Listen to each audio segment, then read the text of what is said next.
प्रश्नावली 3.3 का पहला और दूसरा सवाल करेंगे। पहला सवाल है, इसके अंदर क्या चित्र दिया गया है। चित्र में को देखकर जो खाली स्थान में भरे हुए खाली स्थान में लिखे हुए शब्दों के बराबर लिखना है। पहला सवाल में पूछा गया है कि यहाँ पे समानांतर चतुर्भुज दिया गया है। समानांतर चतुर्भुज के बारे में पूछा गया है कि यहाँ पे जो भुजा है वो एडी, कोण डीसीबी, ओसी और कोण डीएबी और कोण सीडीए को जोड़ें तो क्या हमारे पास में प्राप्त होगा। तो यहाँ पर जो लिखा हुआ है हमारे पास में एक समांतर चतुर्भुज। समांतर चतुर्भुज के बारे में हमको ये मालूम होना चाहिए। समांतर चतुर्भुज किसे कहते हैं कि ऐसा चतुर्भुज जिसमें आमने सामने की भुजाएं, यानी कि ये वाली भुजा और ये वाली भुजा, ये वाली भुजा और ये वाली भुजा, यानी कि सम्मुख भुजाएं जो होती है वो समांतर होती है। ऐसा चतुर्भुज जो है वो समांतर चतुर्भुज कहलाता है। समांतर चतुर्भुज में कोण, भुजा और ये जो विकर्ण है इनके विशिष्ट गुण होते हैं। तो पहले हम यहाँ पे देखते हैं, यहाँ पहला लिखा हुआ है एडी। एडी कहाँ लिखा हुआ है, ए और डी।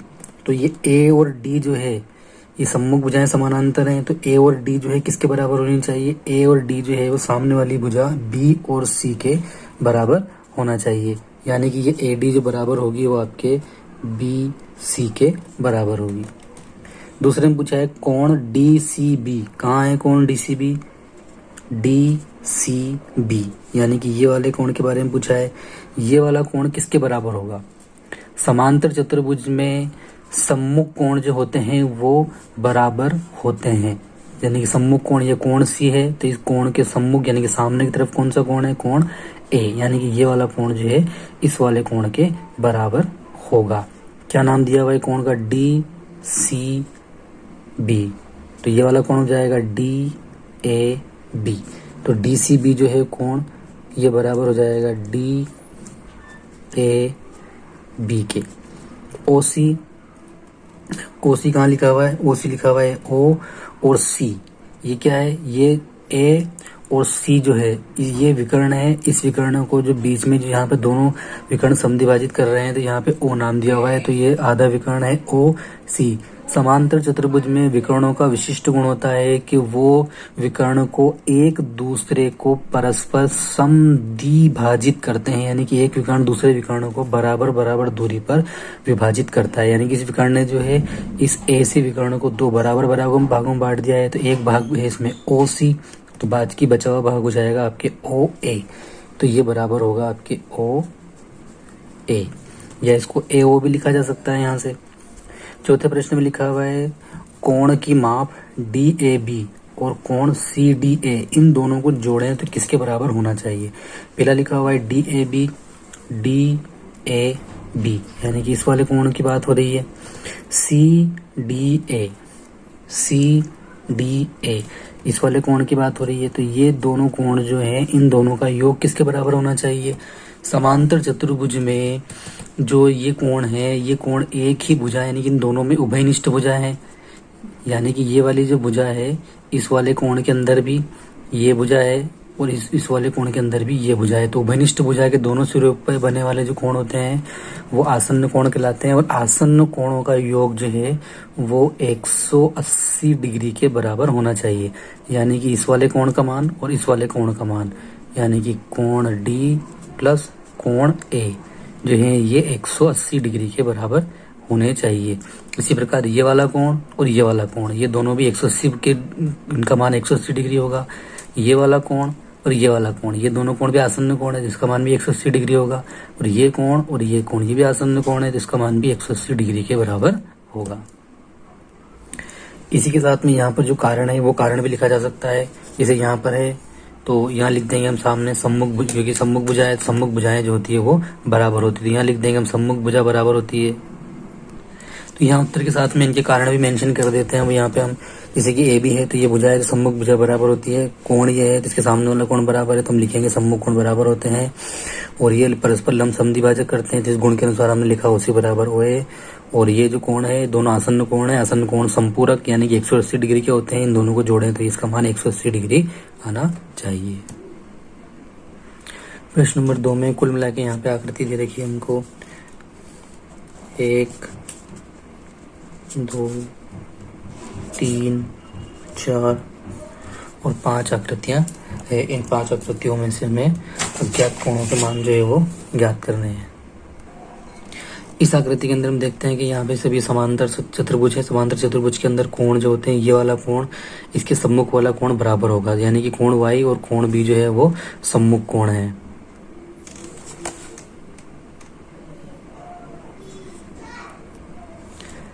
कोण z और ये वाला कोण z और कोण b, कोण z और 100 डिग्री जो है दोनों संगत कोण है, इनका मान 180 डिग्री होना चाहिए। तो z और इसका मान निकाल लेंगे हम, तो कोण z का मान आएगा हमारे पास में 80 डिग्री, दोनों मिलके 180 डिग्री जाएंगे। अब लास्ट में निकालेंगे x का मान, तो कोण z और कोण x जो है वो सम्मुख कोण है, यानी कि दोनों जो है आपस में बराबर होना चाहिए। तो कोण z बराबर कोण x हो जाएगा। तो कोण x जो है वो z के बराबर होगा, यानी कि 80 डिग्री के बराबर होगा। इस वाले सवाल के अंदर यहाँ 50 डिग्री दे रखा है, यहाँ पे y, यहाँ पर x और यहाँ पर दे रखा है बाहर की तरफ z। तो y का मान अपन इससे निकाल लेंगे। कोण 50 डिग्री और कोण y डिग्री जो y जो है ये दोनों संगत कोण है, इन दोनों का मान जो है समपूरक यानी कि 180 के बराबर होता है। ये 50 डिग्री का है तो इसको 180 में से घटा के निकाल लेंगे। तो यहाँ पर जो है वो कोण y जो है 130 डिग्री का आ जाएगा। कोण y और कोण x सम्मुख कोण है, सम्मुख कोण आपस में बराबर होते हैं, तो ये कोण y बराबर कोण x ये भी 100 डिग्री का होगा। सम्मुख कोण है तो कोण जितना y होगा उतना ही कोण x होगा। यहाँ पे 130 डिग्री है तो ये भी 130 डिग्री होगा। अब ये नंबर आता है हमारे कोण z का। कोण z जो है वो समानांतर रेखा को काटने वाली तिर्यक रेखा के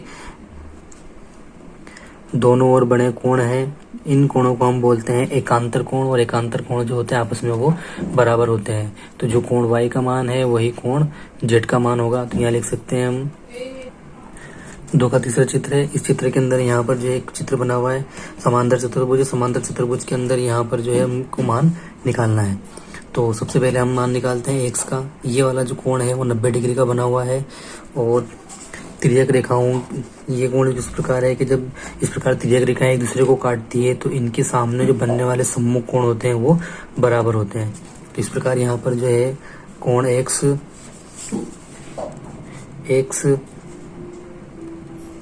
व समकोण,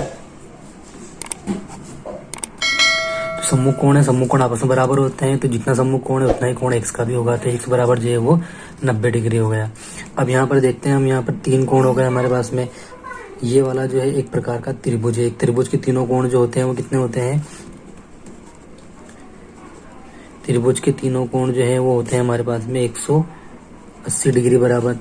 तो यहाँ पर हमारे पास में बच गया है y plus 90 degree plus 30 degree, ये होना चाहिए हमारे पास में 180 डिग्री। तो इससे जो है हमारे y का मान निकल जाएगा। तो y बराबर हो जाएगा, यहाँ जोड़ेंगे हम 90 और 30 को जोड़ेंगे तो यहाँ हो जाएगा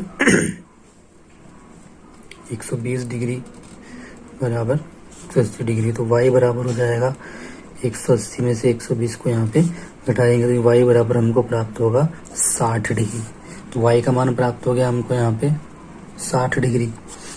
तो अब यहाँ देखिए इसमें कि ये जो कोण है y डिग्री और ये जो ये कोण है एक z, ये दोनों जो है वो एकांतर कोण है, यानी किसी भी समांतर रेखा को काटने वाले जो है ये समांतर रेखा को काटने वाले एकांतर कोण है। जो एकांतर कोण होते हैं ये दोनों कोण आपस में बराबर होते हैं। तो जो y डिग्री है, जो y का मान है वही z का मान होगा। तो यहाँ लिख सकते हैं हम, तो एकांतर अंतः कोण है तो ये दोनों आपस में बराबर होते हैं। इस प्रकार यहाँ पे हमको मिल गया है x, y और z, तीनों के मान हमारे पास में आ गए। x से जो प्राप्त हुआ 90 डिग्री, y प्राप्त हुआ हमको 60 डिग्री और z प्राप्त हुआ हमको 60 डिग्री। अगला चौथी वाली आकृति, इस आकृति के अंदर जो है हमें x, y, z के मान निकालने हैं। सबसे पहले हम जो है सम्मुख कोण का मान निकाल लेते हैं। तो कोण y जो है सम्मुख कोण है तो इसका मान जो है वो 80 डिग्री ही होगा। इसको हम इस प्रकार लिखेंगे नियम के रूप में, ठीक है। तो सम्मुख कोण है, सम्मुख कोण आपस में बराबर होते हैं तो 80 डिग्री। अब यहाँ ध्यान देंगे हम कि कोण x और कोण 80 डिग्री जो ये संगत कोण है, यानी कि उभयनिष्ठ भुजा के एक सिरे पे बने हुए कोण है, तो इन दोनों का मान जो है समपूरक यानी कि 180 डिग्री के बराबर होगा। यानी कि इन दोनों का मान जो 180 डिग्री के बराबर होना चाहिए। ये 80 डिग्री है तो इन दोनों का जोड़ 180 होना चाहिए, यानी कि ये वाला कोण जो होगा वो 100 डिग्री के बराबर होगा।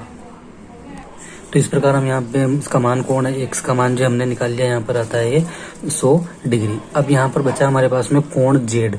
अब कोण जेड जो है वो समानांतर रेखाओं को काटने वाली रेखा के एक ही और बने हुए कोण है।